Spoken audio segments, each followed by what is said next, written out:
We're going to now demonstrate a stretch for the upper trapezius, and we'll start with the right upper trapezius. So what I need our patient to do, I'll ask our Toby to place his right hand underneath his gluteal area, and then we'll get Toby to sit up nice and tall, so he's not in a slumped position or shoulders sticking forward.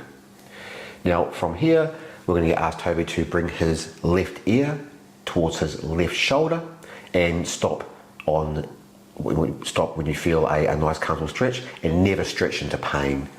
If there is pain, we'll back off that stretch straight away. Is it a comfortable stretch, Toby? Yeah, just getting a light sort of stretch through here. Great. And that's the area we want to have that sort of stretch. Now, if it's a light stretch and the client's comfortable, no pain, we'll ask the patient to place their hand on the side of the head and then very gently pull that ear towards the shoulder, but never stretch into pain. And when the patient says they have a comfortable stretch, we'll hold that for 20 to 30 seconds.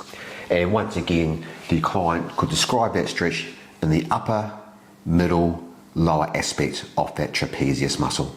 Is that feeling comfortable? Yeah, it's a good stretch, that one. Excellent, excellent.